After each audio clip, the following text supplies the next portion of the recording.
ஒரு வருஷம் தோத்தா பரவாயில்ல, 2 வருஷம் தோத்தா பரவாயில்ல, 3 வருஷம் தோத்தோம், 4 வருஷம் தோத்தோம்னா வெறி ஆகிடும். அதில் தான் இப்போ போன வாரம் ஜெயிச்சதுக்கு காரணமே அந்த ஆம்பிஷன் தான். அப்போ அவங்க ஒரு முடிவோடு எடுத்தாங்க. ஏன்னா இது எப்படின்னு கேட்டிங்கன்னா, பண்டைய காலத்தில் கஜினி முகமதுன்னு இருந்தார். அவர் வந்து ஒரு தடவை 2 தடவை 3 தடவை படையெடுத்து கடைசியில் 18வது தடவை தான் ஜெயிச்சார். அதே மாதிரி இவங்களுக்கு அந்த ஜாதக அமைப்பு நான் அஸ்ட்ராலஜி பார்க்கறத சொல்லுவேன். இத்தனை வருஷத்தை விட 2025 வந்து பெங்களூருக்கு சாதகமாக இருக்கும். நீங்க 18 சொன்னீங்க, ஆனா அது சர்ப்ரைஸ் தான் அது ஆக்சுவலா.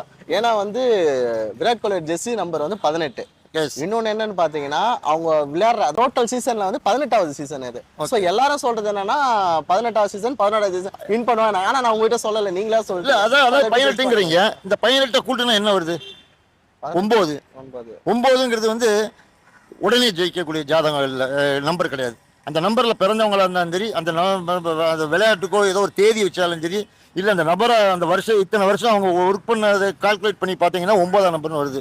இந்த 9ங்கிறது வந்து கஷ்டப்பட்டு முன்னுக்கு வருது, ஆனால் வலுவாக ஜெயிக்கும். இது வரைக்கும் நடந்த மேட்ச் இத்தனை பேர் ஜெயிச்சிருப்பாங்க.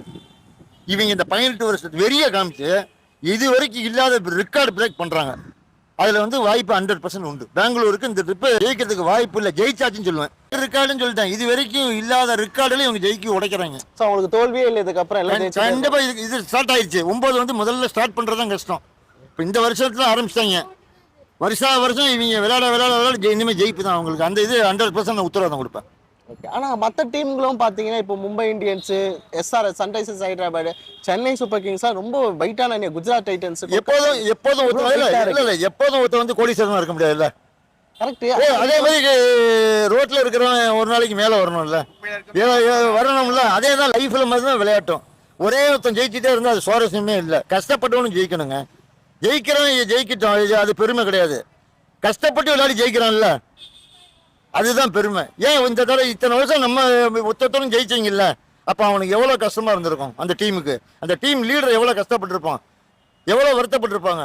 அவங்க ஊர் ஜனங்க எவ்வளோ வருத்தப்பட்டிருப்பாங்க. முதல்ல அதை பாருங்க. நீங்கள் ஒவ்வொரு ஸ்டேட் சொல்றீங்களே, கர்நாடகா ஸ்டேட் எவ்வளோ காரி துப்பியிருப்பாங்க, கழுவி ஊற்றிருப்பாங்க. எல்லா மேட்ச்லையும் ஈசாலா கப் நம்மதேன்னுவாங்க. ஆனால் கடைசியில் அவங்களுக்கு இந்த ட்ரிப்பை அவங்களுக்குங்க நான் ஆசீர்வாதம் பண்ணுறேன்.